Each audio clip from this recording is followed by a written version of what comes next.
Hello Hello Hello， 大家好呀！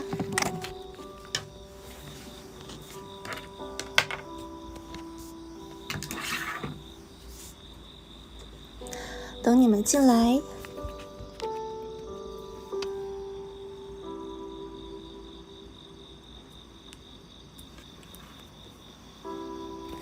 好，那我开始喽。想知道最近韩国在流行什么吗？想了解关于 K-pop 的大小事吗？想听到关于我韩东的小秘密吗？那就赶快来听叮咚韩东的语音留言吧。大家好，我是叮咚韩东的语音留言的 DJ Dreamcatcher 的韩东。今天又是不同的时间跟大家见面了呢。新的一周大家都是怎样开启的呢？周一病是不是都犯了呢？虽然上学上班会很累，但是也希望大家都能度过开心充实的一周哦。况且本周我们还有一次见面的机会呢，想想都很激动。不知不觉2024年已经快要过去一半了，天气逐渐变热，各位出门时要小心防晒，或是尽量待在家里看剧打发时间吧。所以今天想跟大家聊一聊，有没有推荐的电影或者是戏剧，互相来推荐一下吧。我们一起来看一下今天的第一条留言，他叫修兰。 Hello 东东，说到电影，我有个很想推荐的。前阵子跟朋友一起看了一部电影，叫做《灵魂急转弯》。当时错过上映的时间，后来在飞机上看到，就赶快看了。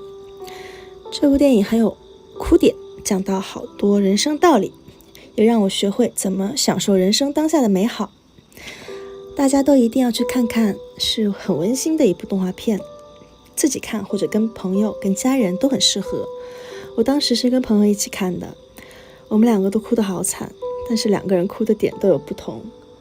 像我就是在聊到亲情的时候哭了，也可以看出每个人在意的事情是什么，真的很有趣。哇哦，是个动漫吗？虽然我没有看过这一部，但是听你讲感觉应该还蛮好看的耶。首先其实动漫很容易让大家接受，我个人也蛮喜欢看的，比如什么宫崎骏啊、新海诚的作品。然后你提到了看电影会哭，这个我还蛮想跟大家讨论一下的。我自己看电影以前不太会哭，但是好像我回想了一下，从去年开始就好像很容易哭诶。不知道大家都怎么样的呢？因为首先我也是 MBTI 也是 F 嘛，所以是共情力真的还蛮强的。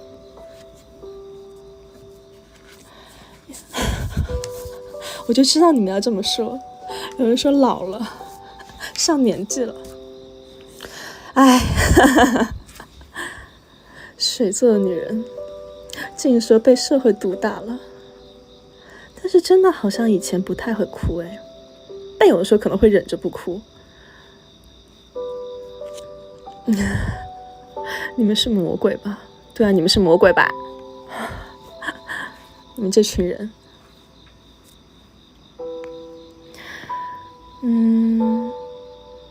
其实之前看了一个《萤火之森》，也蛮好哭的。但我觉得你的名字那一部是最好哭的，不知道大家有没有看过？大家哭点感觉都不太一样。我的话，我也是跟诗兰一样，容易在聊到亲情的时候哭。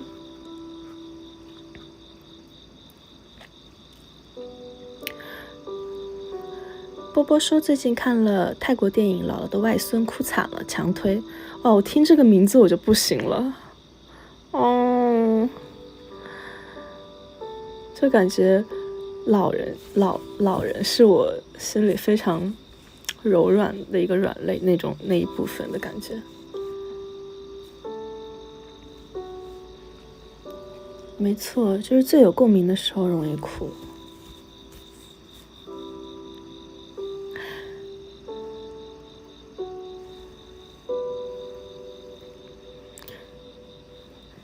心说奶奶是每个人心里的泪点，我觉得家人就是老人都会是这样，对吧？萨奇亚森尼亚说我会看到捕梦看到哭，哇哦！为什么会看到我们看到哭？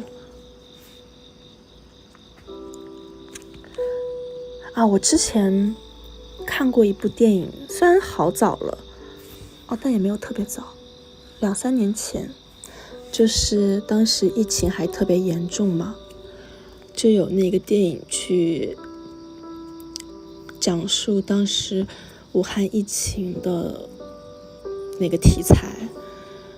我其实一直都不太敢点开看，当时，但有一天就一个人在家说来看一看吧，然后大晚上的，从一开始听到方言出来那一瞬间就绷不住了，从头哭到尾，第二天眼睛都是肿的。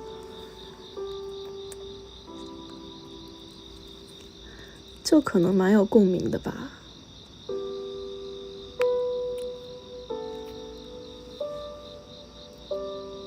对，晚上真的不太能看那种很感性的电影。爱吃糖的安安说，初一味每次回顾都会哭，看一次哭一次，一边哭一边笑。冲浪号说，初一味在宿舍开心的尖叫，然后请舍友喝奶茶，因为开心。哇哦，那我们要多得几个一味的话，你是不是要破产了？那我努力一下。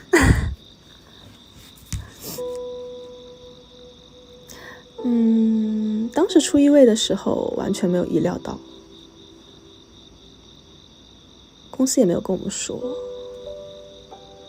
甚至上台的时候我连就是衣服都没有穿的特别的，怎么说，手套也没有戴，然后很多东西都没有弄，就急急忙忙的上台了，就是因为完全没有准备。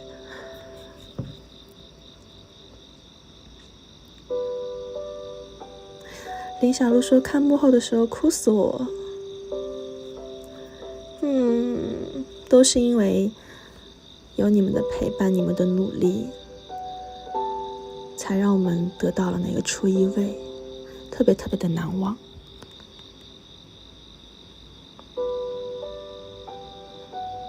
林小璐说，你说你准备了4年的感想，我也哭了。对呀，其实我记得很早，是从约爱的时候，当时就有小小准备过，后来一直都没有用上。然后等真正要用上的时候，其实我是没有准备好的，因为是没有心理准备的。也不是说没有准备好吧，就是没有准备的特别充分。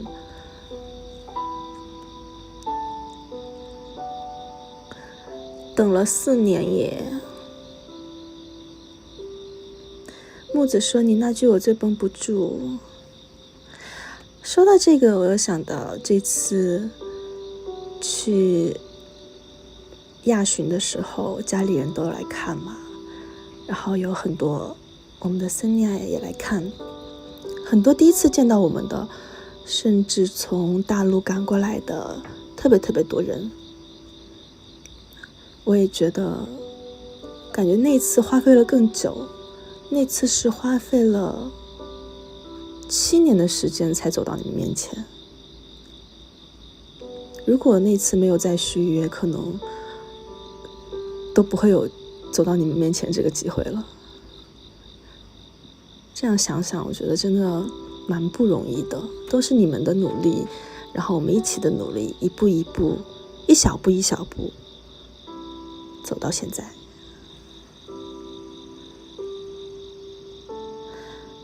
BRIANLO326说，他说真的从出道的时候看着你们成长，直接得到1位，得到肯定，真的要哭死。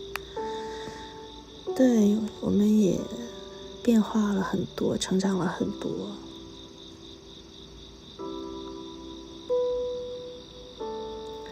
其实当时在台北的时候，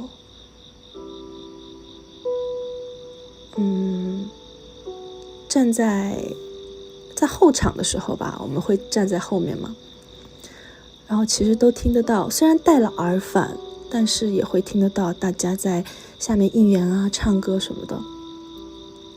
我当时就特别的想哭，也不知道为什么。虽然不是说第一次听到，我们森尼亚在下面应援啊什么的，但是就是有听到有中文，然后感觉跟大家更近了一点。就当时觉得鼻子酸酸的，但是心里想，不行，现在哭怎么可以？还没开始表演呢，演唱会都没有开始，就绷不住了。对，我们还要去高雄等着我们。平均速度说，只要一直洗澡，就不会有人知道我在哭。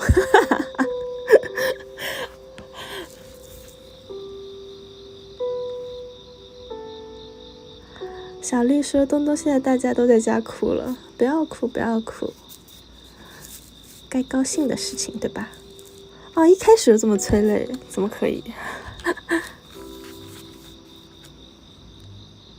欧萨斯说：“上台先拿水泼自己就不会发现了。”谢谢你哦。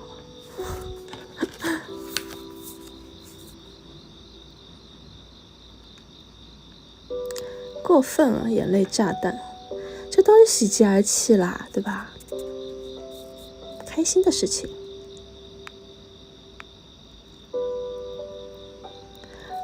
哎呀，走题了。好了，我们来看第二个留言，他叫东航的后宫。他说这几天端午节连假3天在家的时间比较多，所以看了一部我国文老师推荐的一部动漫，叫《派对咖孔明》，在讲一个夜店唱歌的女生想当歌手，但一直没成功录取面试，直到孔明转世到日本之后遇到那个女生，成为了他的军师，然后帮他完成梦想。原本觉得会很无聊，但没想到我花了2天时间就快看完了，感觉当女团成员的东东也应该会喜欢。又是一部动漫，谢谢你推荐。我想我也可以做他的军师，为他提供很多建议吧。怎么说也是过来人嘛。算是一部养成类动漫哦，是看着女生一步一步成长的故事，对吗？那应该蛮正能量的。能为大家带来正能量的动漫肯定会很有人气。好啦，再次谢谢你的推荐。看来蛮多森尼亚都喜欢动漫类型的呢，对你们又多了解了一份哎。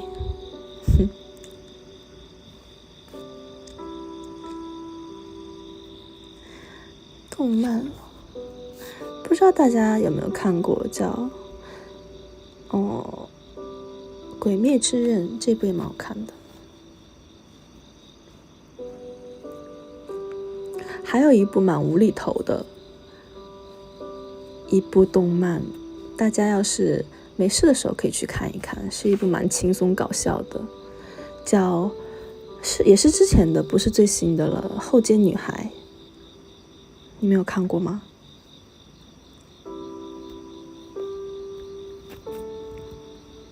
虽然我动漫看的不多，但是也会去看了。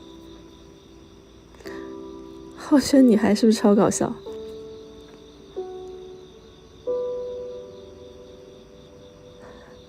对，就是黑道小弟去当偶像的一个故事。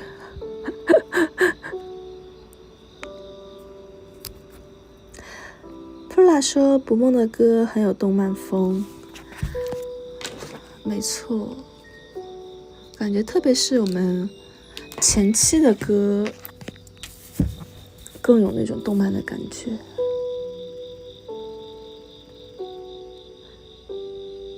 特别是 Deja Vu 那一首，感觉做动漫 OST 蛮适合的。前段时间突然又去重新听了一下日文版的 Deja Vu， 然后配了那个当时的动漫的一个 LV 嘛，真的觉得很赞，大家可以再去看一看。还有我自己个人特别喜欢的一首 Rose Blue 虽然我没有在里面，真的太可惜了，但我超喜欢那首歌，也超喜欢那首歌 MV。前2天还跟成员说呢，我说我没有站在一个成员的角度，我站在一个观众的角度去看那一部的 MV， 我真觉得蛮感动的，因为我不是当事人嘛。哎，好神奇哦，站在这种角度看。重拍那以后拍个续集好了。能不能录一个7人版的音源？7人版好像之前开那个演唱会的时候有唱过。煞气森尼亚说记得给金敏智多1颗子弹。对，当时好像只有6颗还是5颗来着。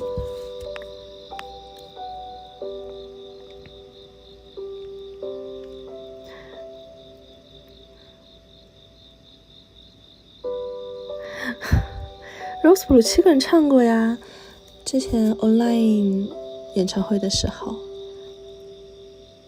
就是我生日那一次，我哭得稀里哗啦那一次。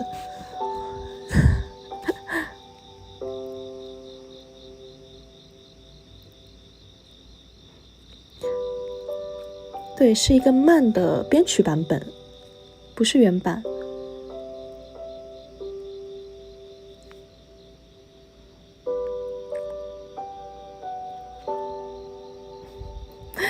记忆点是寒冬哭的稀里哗啦那次。你这样记住也可以啦，也蛮好的。那天真的太感人了啦。好啦，不再回顾那天的事情了。Windy 说，小学毕业后我就再也没有哭过，最后一次流泪是捕梦网第一次在音乐节上获奖，东东在十字路口演唱会上唱了 Rose Blue， 非常好听。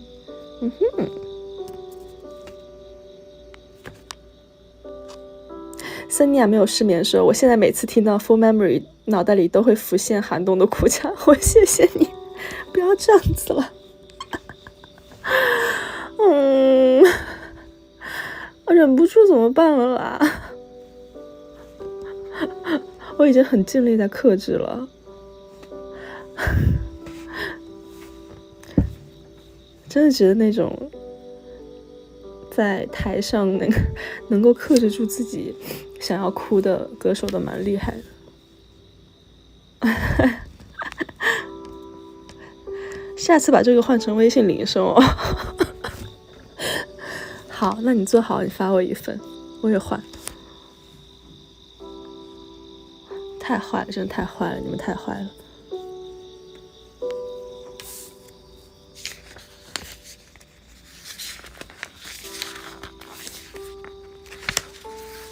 我们来看下一条留言吧。他叫七七，是颗椰子糖。哇，都是老熟人诶，今天。他说想了一下，决定推荐一部喜欢的恐怖片。没错，是恐怖片，夏日就要纳凉。1977年的意大利电影《阴风阵阵》，电影配乐惊悚，大量对称的色彩缤纷的画面看起来不像真实世界的氛围，使得整部电影更加恐怖瘆人，即使到了现在看依旧不会觉得过时。1977年的剧情稍微有一点头重脚轻，但不妨碍我很喜欢它。温馨提示：未成年请等成年以后再观看，因为电影有点血腥，第一次确实有被吓到。PS： 寒冬不要减肥了，再减肥就要成猫猫干啦，还有你的肌肉超帅的。不减肥怎么可以啦？你们每次看到我回归的时候，都是我花了很多努力减下来的。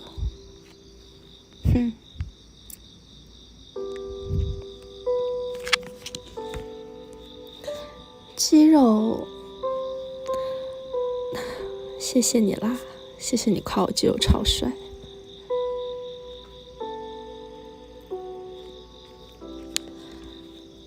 好啦，说到这一部恐怖片，真的蛮老的耶，1977年，我还没有出生。看来你蛮喜欢电影的，这么老片子都被你知道了。其实我觉得血腥的话，我觉得还好，我不会觉得很恐怖，因为我还比较喜欢看丧尸片之类的。但是鬼片性质的恐怖片，我真的蛮害怕，就是那种突然一下子加上那种配乐，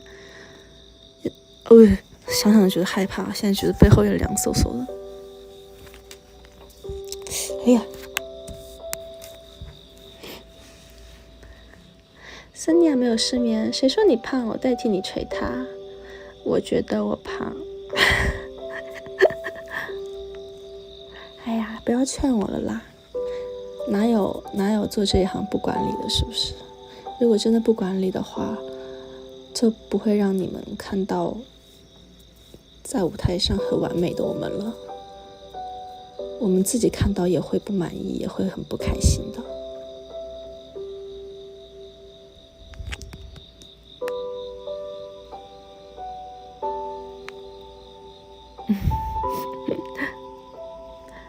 没关系，不完美我们也爱。我现在发现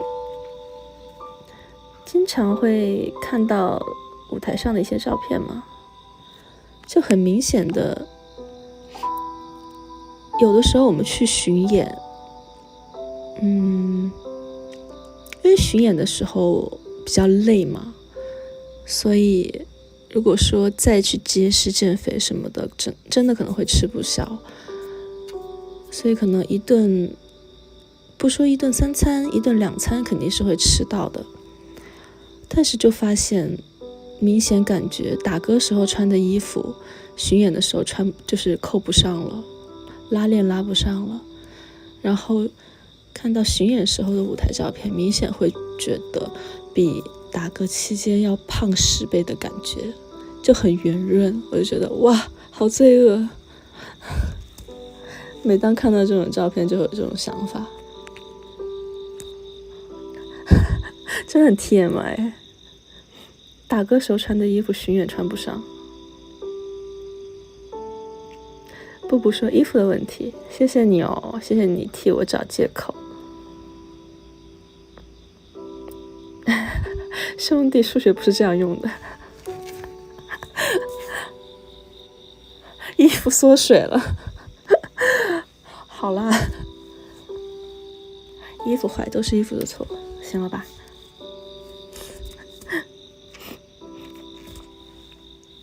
腹肌变小肚肚，没错。Cindy 说打歌期间东东腰真的太细啦。我之前回看了一下奔波雅吉打歌的有一场穿牛仔服的那一场吧，我自己都有点吓到了。我说怎么会就是腰这么薄，我说是不是都没有内脏了感觉。当时是真的特别特别瘦，当时的腰，甚至那一次早上7点多录的吧，还是几点，很早我记得，我还是吃了那个排骨汤，뼈해장국，吃完之后才上的台，当时还那么扁的肚子。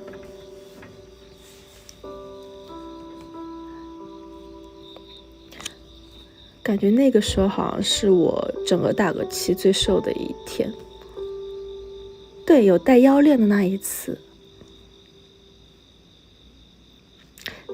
我都怀疑那不是东东。那你觉得那是谁？뼈해장국 나온 거 너무 귀엽잖아. 너무 뜬금없이 나왔지. 크크. 이거만 알아들었어? 귀여워.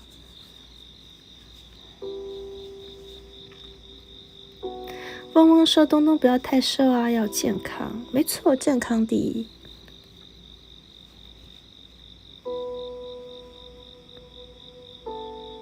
减脂期间有推荐吃什么比较好吗？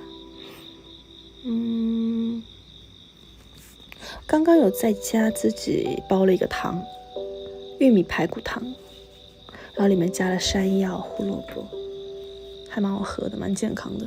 但是好像弄得有点油了，刚才。下次弄清淡一点。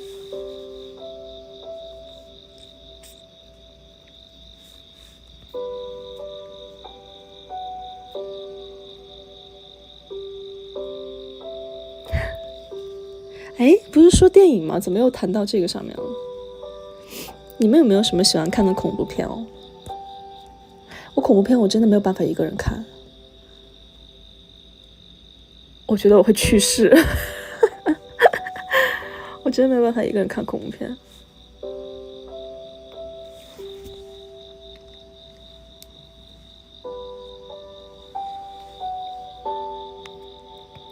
但是破木还好了，破木不算恐怖的。什么？之前看的那个叫什么？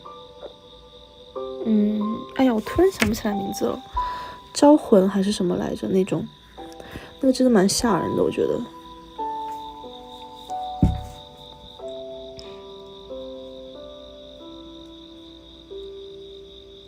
东东的逗猫棒说：“到底是谁规定夏天要看恐怖片？夏天看爱情片不好吗？”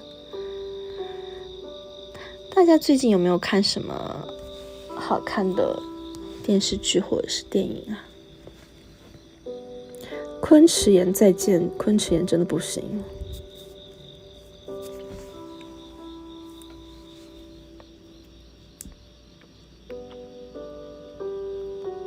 感觉泰国的恐怖片也特别吓人，我觉得拍的挺恐怖的。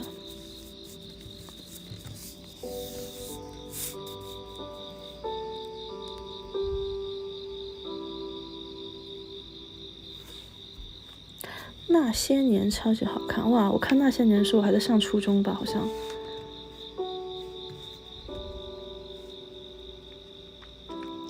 对，泰国恐怖片蛮吓人的。之前看了一个不是电影，也不算完全恐怖片吧，就是有点悬疑的，叫《禁忌女孩》，我真的超喜欢那一部，不知道大家有没有看？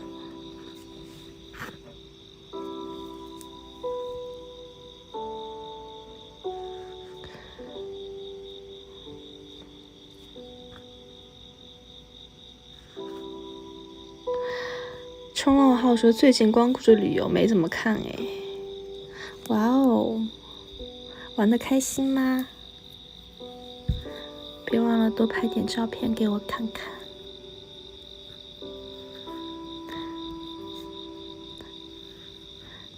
相当于我也去旅游了。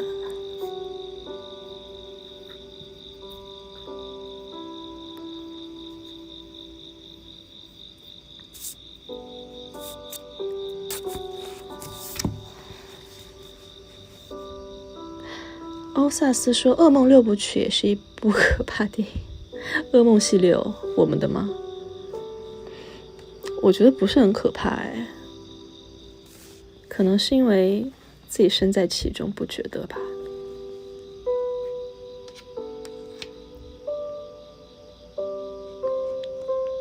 哦，我有看你发给我的，我有看你的私信。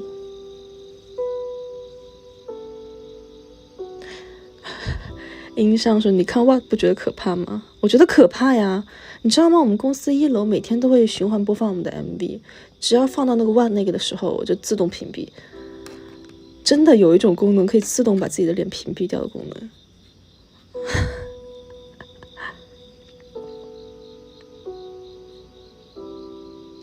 发光真的。但我觉得玉贤还蛮适合橘色的，蛮好看的。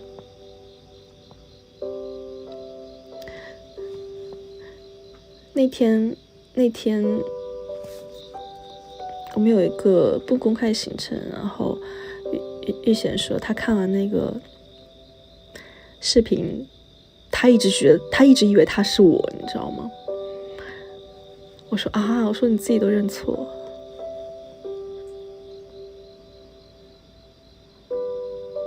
下次回归全员局放，那蛮诡异的呢。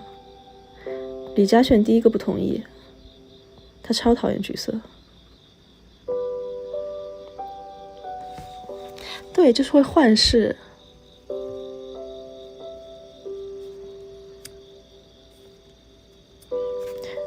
我也蛮久没有冷色系发色了，没错。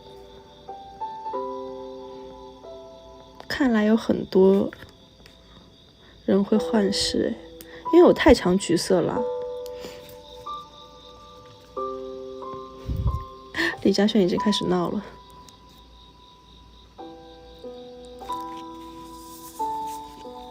好，我们来读下一步，不是下一步，下一个留言。东东的 ATM， 他说问推荐什么，一律就是昆池岩，嘿嘿，哈，谢谢哦。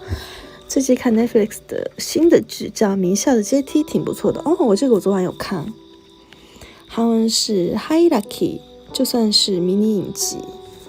但我昨晚好像看了一个开头，然后我就干什么事情没有看完，没有看了。今天晚上回去继续看。内容大概是说一个奖励学生怎么打破有钱学生们制造的阶级，然后爱情线偏哀伤一点。CP 虐我100遍，我爱他们如初恋。喜欢虐的啊。我第一集开头直接被吓到，然后就继续看下去了。一天把7集全部看完。那你还蛮快的。然后 CLC 的恩彬也有演哦，偷偷说女主真的好漂亮，有种高中暗恋的学姐的感觉。当然东东也很漂亮，我们的冰沙学姐哦，谢谢我最后还要找补一句冰沙学姐。昨晚有看一下，但是还没有看多少。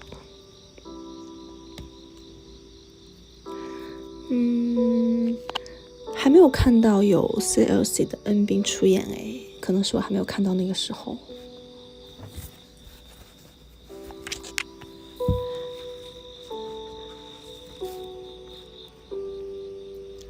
剧透了，真的是剧透了。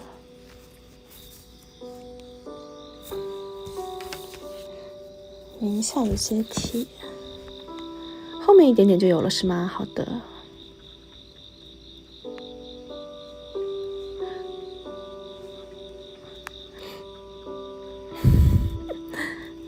说到他们，想到星星之前来看我们演唱会，因为之前我们捕梦网跟 CLC 我们2个团关系特别的好，甚至会2个团全员私下一起姐妹，大家一起玩这个样子，感觉真的还蛮多美好回忆的。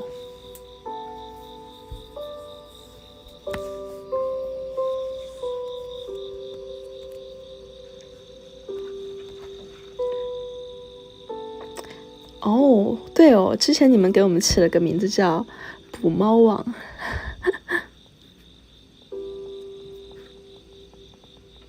时间真的太快了，是不是？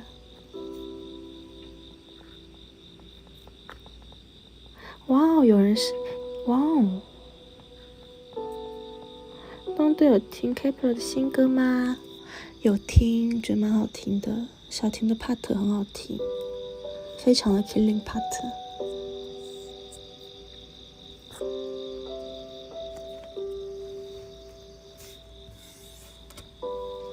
最近网飞也有蛮多剧的，我最近还有看其他2部电视剧，也推荐给你们。虽然不是网飞的，一部是看不见影子的少年，也是一个悬疑剧，真的超好看，超级好看。前2天在飞机上追完了。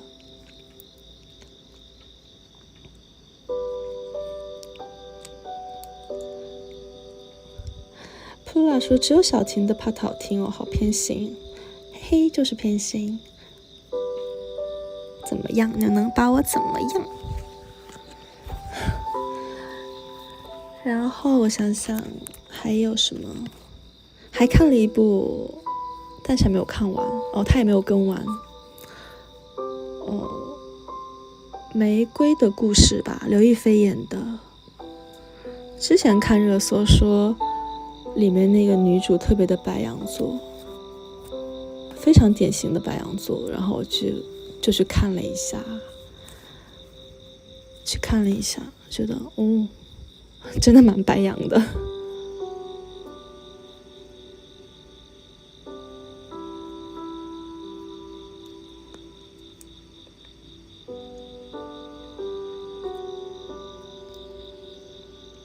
但是看不见影子的少年，你们可以去看一下，真的蛮好看的。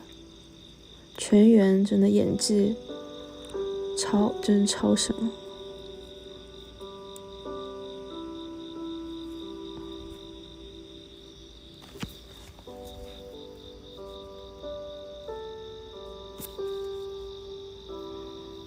东东有推荐的音乐剧吗？我准备明年去考音乐剧系。哇，你好厉害哦！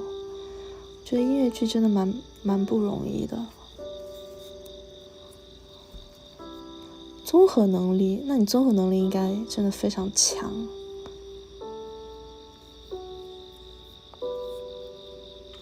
东东喜欢什么样的电影？爱情片、喜剧片、动作片、恐怖片还是悬疑片？我喜欢看悬疑片，超爱看。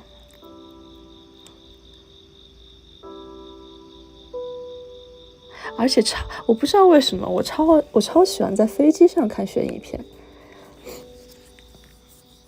有的时候一个人在家看还会有点怕，然后飞机上的话，你躺在那里，虽然是有隔开，但是旁边会有人，就觉得没有那么害怕，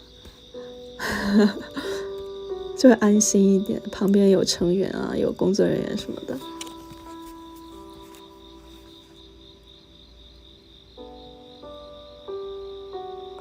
好多人推荐女高推理班，超赞的。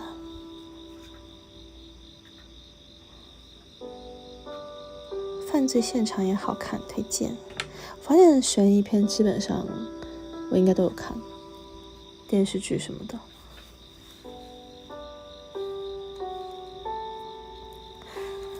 有人说一个人在家觉得孤单，看鬼片就会觉得有很多人了。不要这样子。好了，我们来看下一个留言，他叫Cindy。他说：“东东好，虽然是旧片了，但我想推荐一部我自己很喜欢的电影《午夜巴黎》。我知道这一部。剧情是在说一个创作遇到瓶颈的作家与他的未婚妻一同去巴黎度假，途中他发现他无法融入他未婚妻的家人，于是选择在午夜时出去散步，却意外穿越到了1920年代的巴黎，并结识了那个时代的艺术家与名人。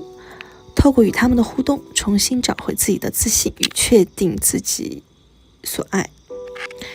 讲太多就要剧透了，我自己也曾会幻想，如果我能与那些我很崇拜的名人或者艺术家有交流彼此想法的机会的话，会是怎样的感觉？就好比现在在听东东的电台，与东东交流同样的概念。总之，我觉得是一部看起来很轻松的小品电影，推荐给东东。也好奇东东有没有欣赏的艺术家或者作家或者音乐人呢？哇，我觉得我们森尼亚真的好懂电影哎，因为我觉得会看老片的人真的是热爱电影的人。我自己也蛮喜欢一部叫《诺丁山》，不知道大家有没有看过？这部我好像看过了3-4遍了已经，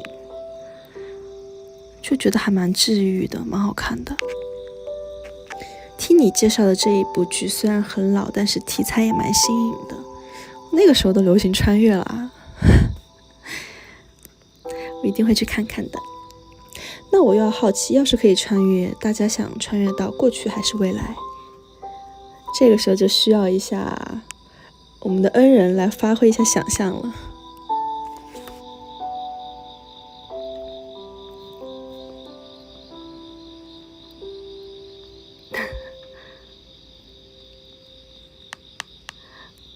什么啦？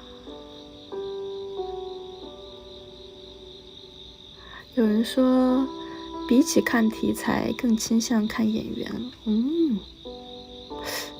如果是爱情片的话，我比较会看男女主，但是其他的话就还好。普拉说我也想穿越到1996年的武汉。你要干嘛？不要乱来哦。很多人说想穿越到过去，为什么呢？为什么想回到过去？哦，买爆捕梦网的绝版专辑哦。我跟你说，我最近我发现我寄回家的专辑《蹦蹦亚吉》那个限量版家里只有3张，我想说要不要，想说再寄一点回去，可是公司里没有了，我得自己买。好悲伤的故事哦。我要自己去买专辑。很多人说要回到过去去看看刚出道的捕梦网。汪汪说穿越到东东出生的那天，然后一直陪在身边。哇哦，你这个小子很聪明嘛。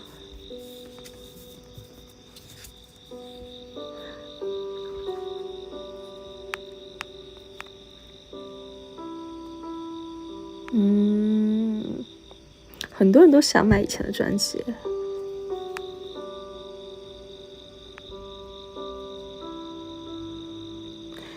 云溪说老师讲想回到过去，所以可以再见到爸爸一起抱抱你。没关系，现在我陪在你身边。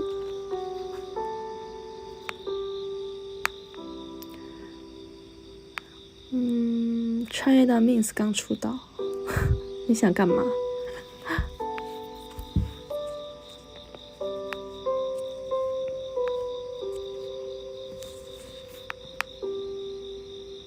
很不妙，真的很不妙，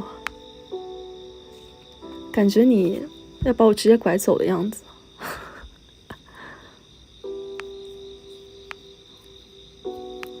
哇，对，公司也没有了，好穷的公司。对啊，就很穷啊。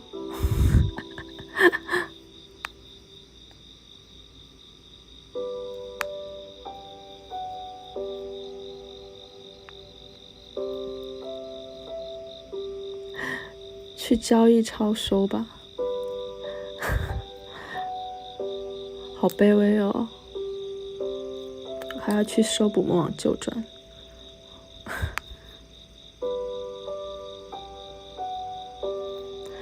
怎么的要从青马？林小璐说，他说从青梅竹马开始攻略东东。我很难搞的，我跟你说，不要钻一些小空子。走捷径，你这个人想走捷径，你直接帮忙接生好啦。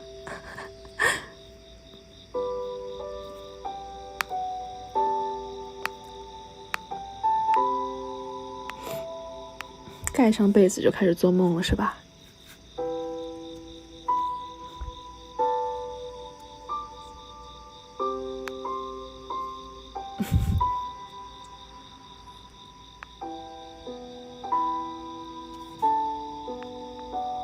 仗着没有中文 staff 就这样偷偷说公司吗？哎，管不着我，咋的？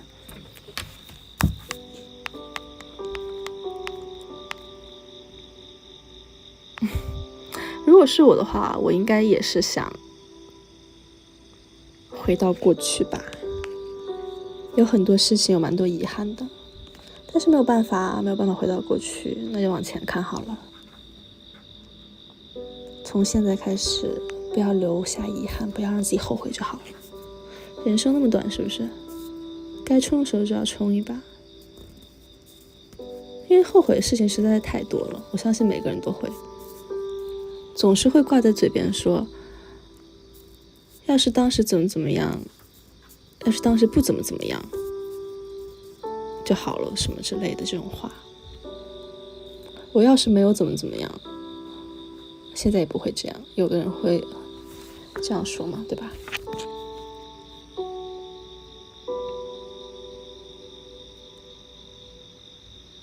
捕梦网演唱会能看几场就看几场，不后悔。演唱会这个东西就看一场少一场咯。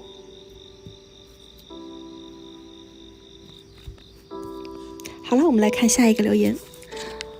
欧萨斯说最近好像还没有看到特别喜欢的，就来推荐有一段时间的韩剧叫《死期将至》。虽然只有短短8集，但每一集都充满了惊喜，因为男主角会一直转生到不同人身上，所以每一段的故事都很不一样，但这几个人的关系却又环环相扣，是十分有趣、感动且看完会更珍惜生命的作品。看的时候要准备卫生纸在旁边，尤其是第4集跟第8集的时候，直接眼泪大破防啊！这部剧我有看过，虽然剧情还蛮短的，只有8集，但是内容诠释的还蛮好的。我发现最近这类就是篇数比较少的剧都还蛮受欢迎的，剧情也不拖沓，然后让人看起来没有负担。快的话1天就可以看完，这样1晚上可以刷完，绝对忍不到第2天。就比如说当时游戏，哎呀又嘴瓢了，鱿鱼游戏公开的时候，我也是当时和秀雅姐姐2个人在宿舍看的，当时就刷完了，1晚上就刷完了，然后还推荐身边人都给我去看。还有类似短剧，还有什么假面女郎你没有看过吗？这个剧也蛮颠的，我感觉。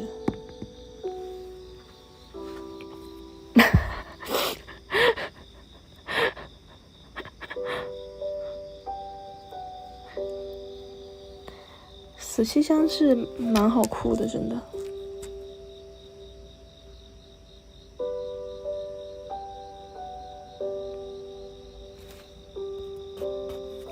娜娜超美的，没错，我也是被她的颜值给震撼到了，当时。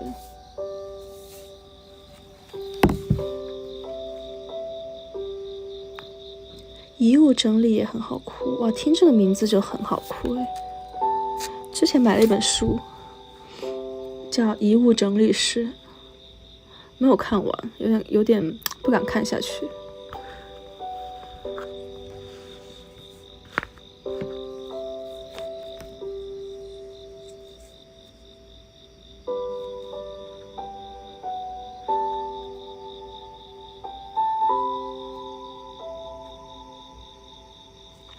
都说遗物整理很好看很好哭诶，那我去看看。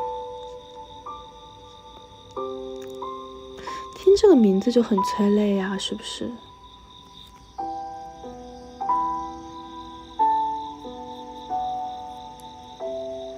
哦，网飞就有，好的。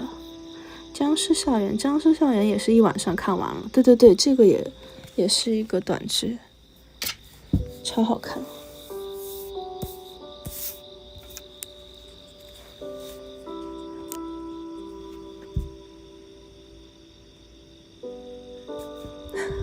东东的嘴瓢合集中文版能剪1个小时，放过吧。林小璐说我们的蓝调也推荐。墨雨云间好看，复仇剧喜欢啊，这个有听朋友说过，还没有看。哇，有好多好剧等着我去看。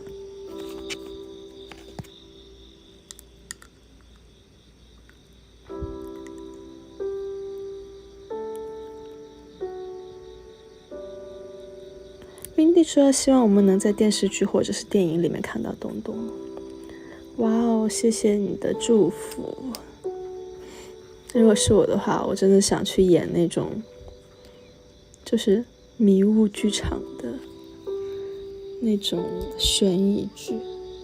哇哦，太带感了。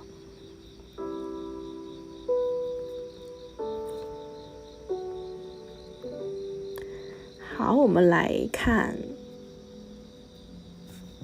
下一个留言。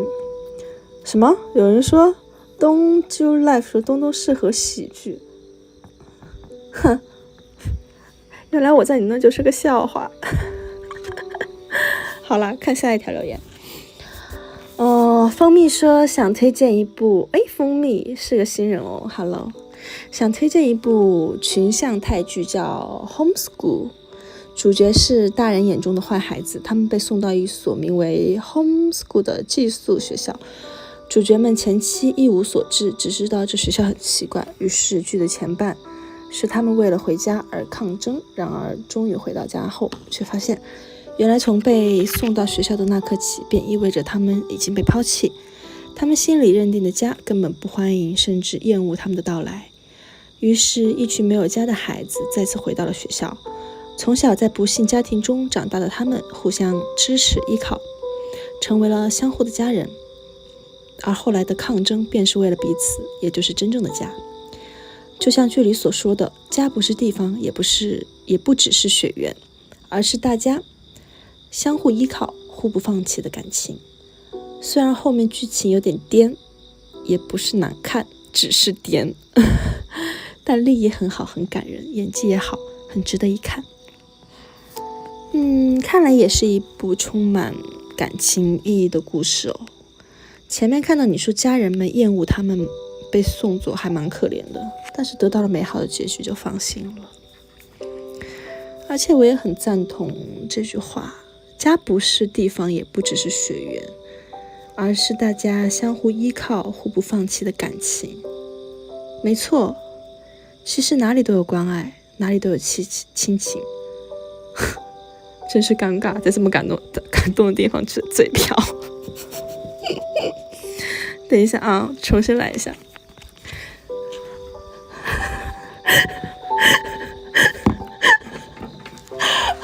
对不起。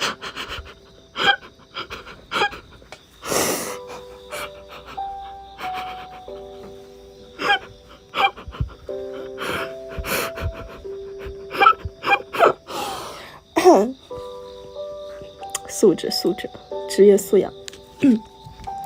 其实哪里都有关爱，哪里就有亲情，并且时间可以带来很多东西。就像感觉我和我们成员也认识了有8年多了吧，差不多。大部分的时间都是在一起的。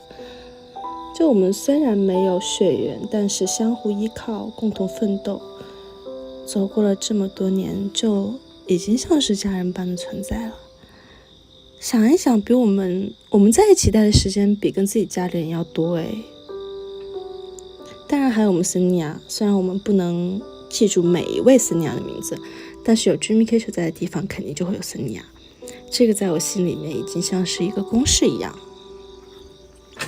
对，我们相互就是没有血缘，但是无法分开的关系，对吧？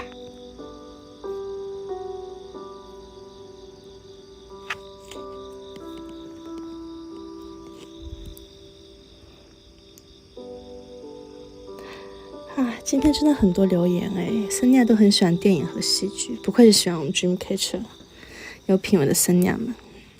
还蛮开心跟大家聊了这么多喜爱的电影类型，还分享了近期看过的好剧，这种感觉真的像朋友一样在聊天，很放松也很开心。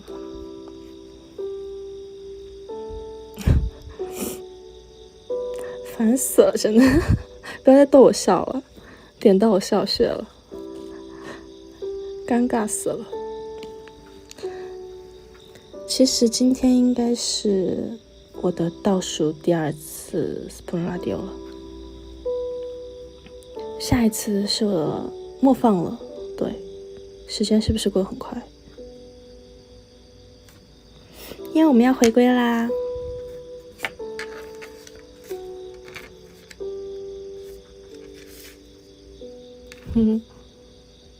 时间真的很快。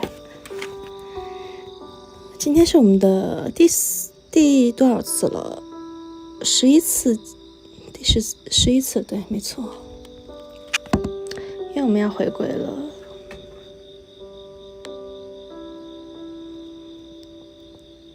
剧透哦，现在透可以吗？今天几号了？因为之前公司说不让我们剧透嘛。这样吧，小小透给你们一点点。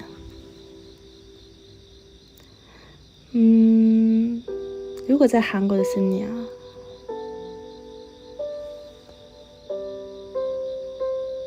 用苹果的森尼亚们，你们的 AirDrop 一定要常常开着哦。还有，如果用三星、安卓的森尼亚们 ，QuickShare 也一定要开着，时常要开着，记住了吗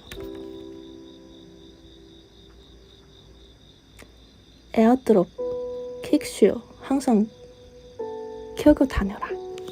알았지?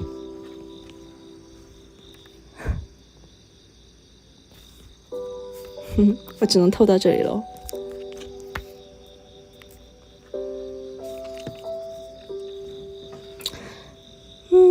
好啦，我们的第11次见面也要说再见了。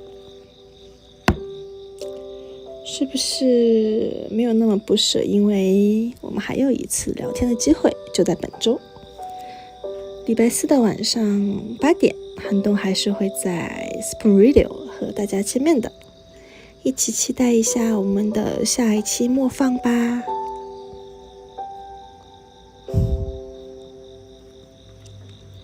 有人说主打可能叫 Hey Siri， 那就可能是预先写的吧。大家不要伤心啦。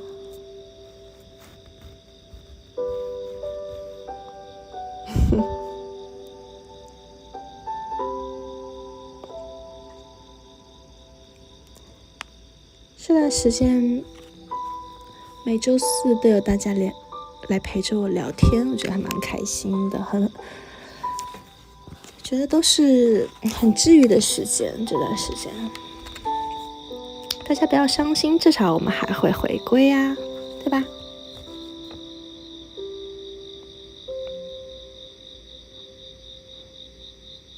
每周最期待的是吗？即使没有了 Spoon Radio， 我也会常常跟大家聊天的，放心吧。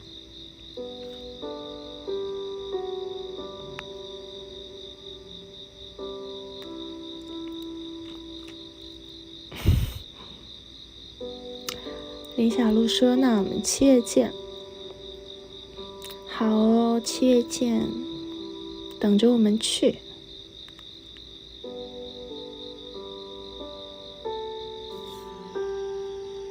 希望大家今天也能够做个好梦，要梦见我哦。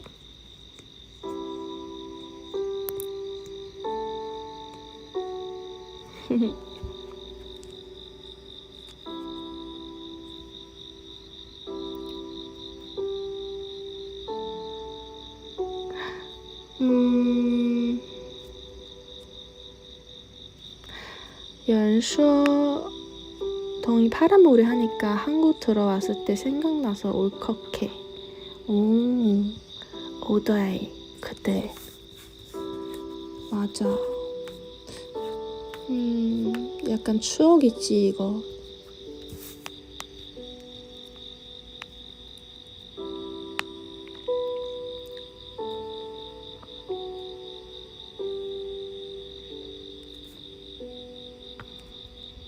好的，你们也要好好休息。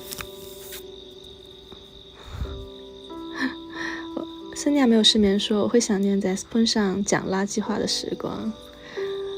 我也会想念 Spoon 上被你们游到的时光。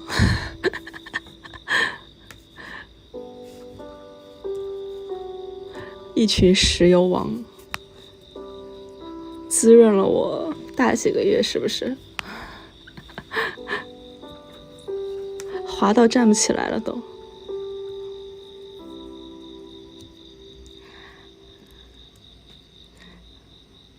什么题材都能被你们说到求婚，什么题材都可以被表白，你们也蛮有才的。